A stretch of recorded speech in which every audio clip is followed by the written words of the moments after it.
welcome to the Miami Heat Zone podcast. We're pushing to 6,000 subscribers. Make sure that you guys hit that subscribe button, and thank you guys for all the support. So today we have a special guest. We have my boy Aaron on today. So Aaron, please let the people know right before we begin, where can they find some of your work and your podcast? For sure. Hey, man, thanks for inviting me on the pod here today. I'm really glad to be here. Always excited to talk all things Heat and excited to get into it. If you want to check out some of the work we have over at No Trade Clause, you can visit notradeclause.com. We have an NTC podcast that drops weekly. The next episode's coming out here actually this evening as we record. So I'm sure that Martel will drop the link for you guys to check that out. And we also have articles over on the site, scouting articles, salary cap articles. The salary cap is our bread and butter, so we try to focus on that as much as we can. We have cap sheets for every team if you want to look at all the contracts, draft capital. You want to see the draft picks the Heat have as well as the other teams around the league. We have all those resources for you. So definitely be sure to check out notradeclause.com, and we'd love to have you guys over there to see some of our work. But thanks again for the opportunity, man. Now, thank you so much. Now, with all this Jimmy Butler drama going on, where exactly do you stand with Jimmy Butler and this whole Pat Riley situation? You know, we do have an aging superstar who's 35 years old. You know, he kind of really doesn't always give us the best effort during the regular season, but he is known for carrying us over the top to to the ECF or to the NBA Finals. So how exactly do you feel about Jimmy Butler right now and the contract negotiations with Pat Riley? So right now, I first or foremost want to say that, I'm definitely disappointed by how all this has played out, specifically from Jimmy's perspective. I know that he's not exactly getting what he's looking for from the team in terms of a max contract. He wants another couple of years tacked on. He wants all the money he can get. He feels like he's worth it. And, I understand he's done a lot for the Heat organization. He's carried us to 2 finals. He's carried us to multiple conference finals appearances, and overall he's had a fantastic impact on the team. However, I mean, his output this season has been disappointing. I just talked about this with Sean Rochester yesterday from 5 Reasons Sports, and we really looked at his points per game being down 17.6. That's his lowest in a Heat uniform and lowest since his 3rd season in the league. So from that perspective, he's not really kind of carrying the burden of the scoring load the way he used to. And some of that is because of Tyler Hero's emergence. We love to see that. But overall, Jimmy's kind of been in and out, both literally and figuratively. Looking at his effort level, hasn't quite been there the same as it's been in years past. I've seen reports that, he hasn't been really engaged with the team. He hasn't really been committed to being at every game or being at every practice. So those are things you don't want to see from your franchise guy. And it's a trickle-down effect to everybody else. They look to him to be a leader, being a prime example of how Heat culture is supposed to be. And it feels like he's not really living up to that expectation at this moment. So definitely disappointed in that. From the other side of things, from management, I would say maybe a little bit disappointed there as well that, maybe they haven't done more to kind of try to salvage this relationship. But I think I understand their perspective a little bit more here, just because that the team is already so handicapped money-wise. And, I think I have somewhat of a unique perspective on this because we cover a lot of this over a no trade clause when it comes to salaries and draft capital. And the fact of the matter is the Heat are very lacking in both of those departments. So not a lot of opportunities to try to trade to get guys to get better. The Terry Rozier experiment hasn't quite worked out. That definitely cost us a good first-round pick. And from a money perspective, being over the tax and there's the thing called the apron, which is even farther over the luxury tax. The Heat are in that territory, so it significantly reduces the amount of resources the team has to work with. So I understand where management is coming from.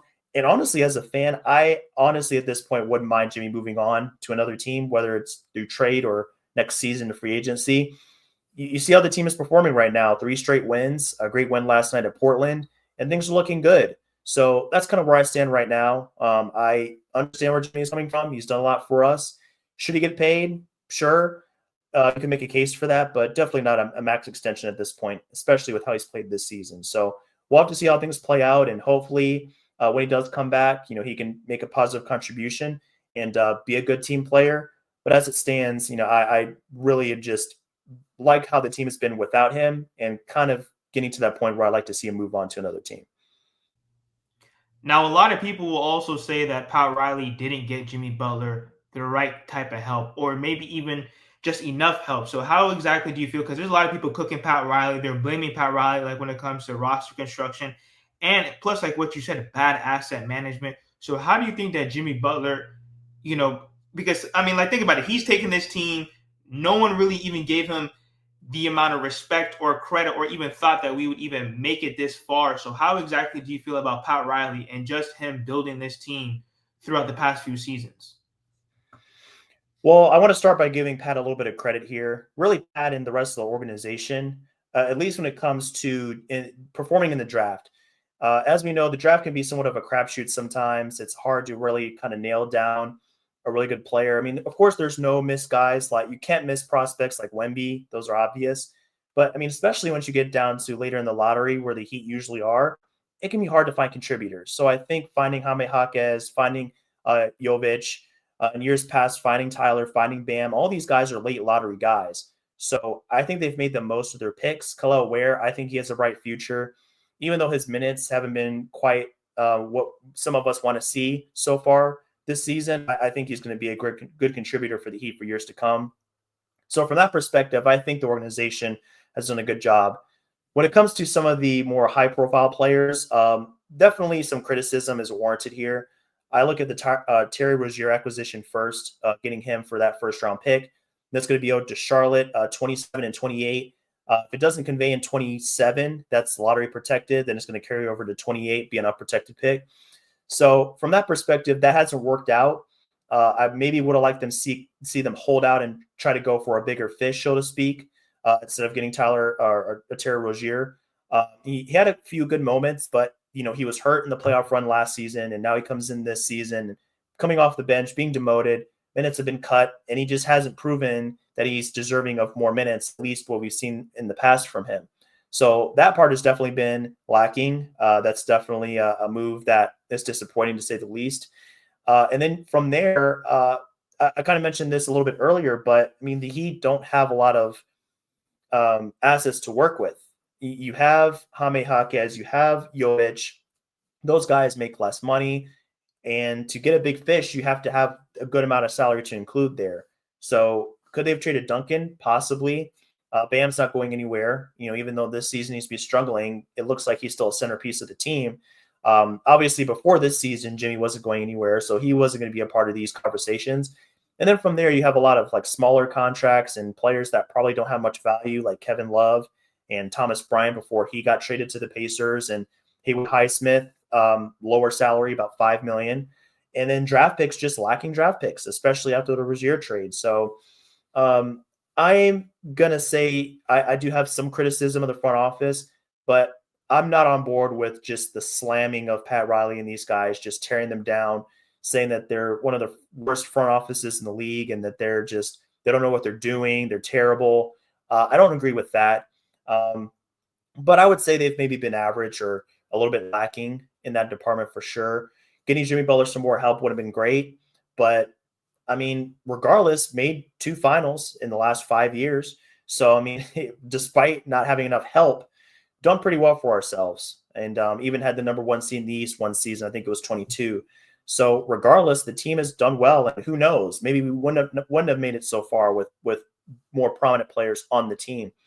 And of course, there's the Damian Lillard situation. We could talk about that all day, and it looks like it was more of a situation where the Blazers didn't want to help us out, as opposed to Pat Riley not doing enough. At least that's what it seems like. So all in all, I think the front office has done okay. Could have been better in some spots, but they've done a lot of good as well. And that's why the Heat have been one of the better teams in the NBA over the past 5 years, despite maybe not getting Jimmy Butler, some of those big names that we were looking for.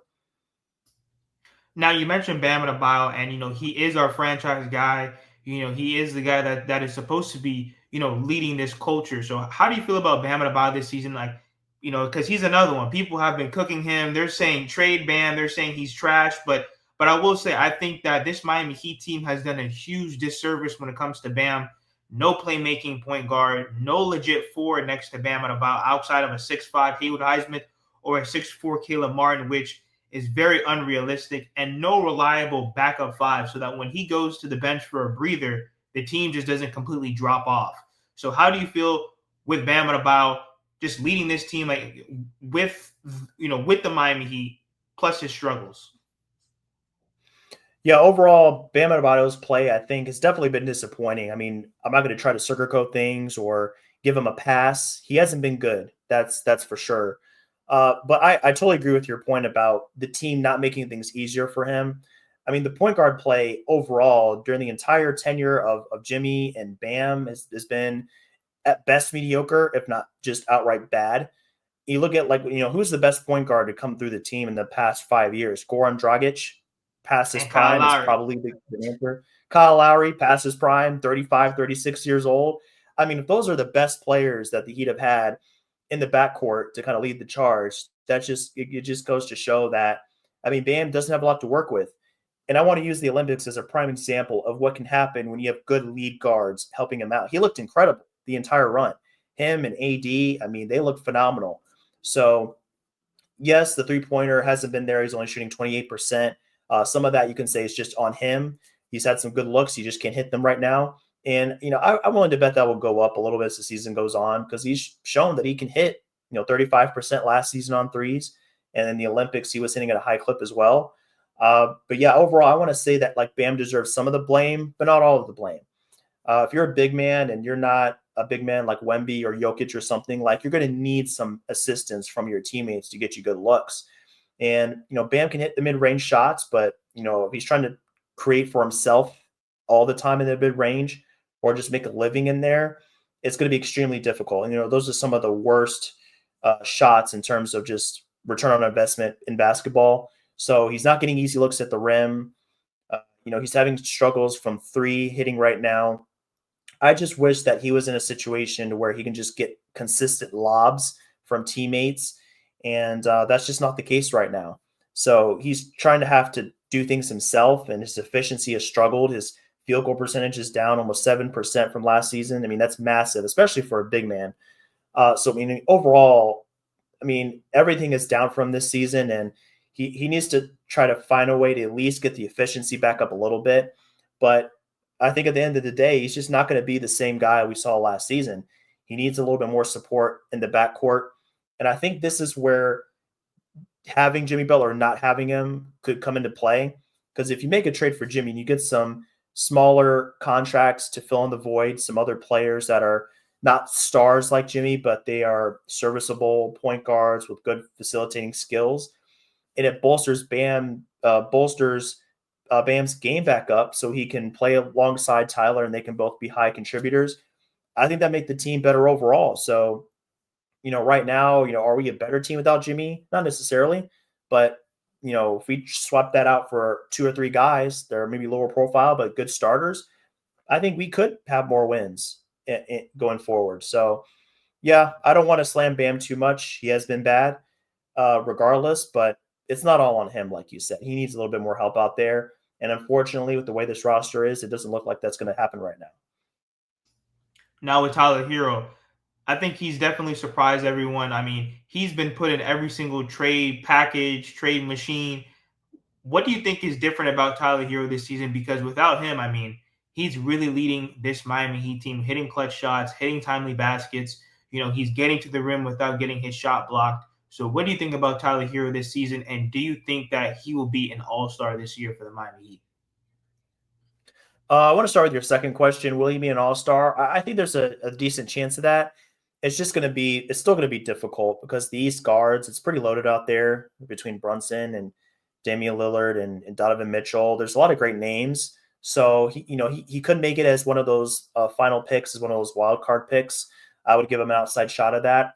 I wouldn't necessarily bet on it or say it's super likely, but he has a shot for sure, and I think he's deserving. Averaging 23.8 along with 5 boards, 5 assists, and overall just being such an efficient shooter. I think is the biggest difference for him. In years past, he's been looking at his three-point percentages, he's always been pretty good percentage-wise, somewhere between 37 and 39% from three. But this season, he's changed his shot diet, so now he's taking less twos, less mid-rangers, and more threes. So, I mean, now he's taking almost 10 threes a game. He's at 9.6 threes a game. Last season, it was only about 7.9 threes a game. He was always between 5.5 to 8 threes a game, and now he's at almost 10. So he's shifting his shot profile from long 2 to 3. He's getting a better return on investment on his shots. And on top of that, he's shooting 40%, which is a career high for him. So that's the biggest difference in this game that I've noticed. And, just having that threat outside of hitting those threes, it's helping him everywhere else. So now he can play off of that. He can, use the threat of the three to create better shots inside the arc at the rim. He's getting a lot of that going for him. So that outside shot is opening up the entire rest of his game. And he's also well-rounded. I mean, 5 boards, 5 assists. He's doing a little bit of everything. He's being a good facilitating guard. He's getting on the boards a little bit. He's always been pretty good on the boards for a guy his size. But I think all that is coming together just to make him just a really serious threat as a guard all over the court. We've seen a lot of guards do this. A lot of players do this season, take more threes. And he's one of the prime examples of how that can boost your game. So, I mean, career high in points per game. He's up about 3 from last season. He's at 23, almost 24. And once you're in that territory, I mean, you're definitely in all-star territory once you're talking about 24 points a game and up. So he's firmly in that category, and he's stayed healthy. I think that's the other big thing for him this season. He's played 37 games already, and he's played, almost every game for the Heat this season. And we know from years past, and he's missed a good amount of games.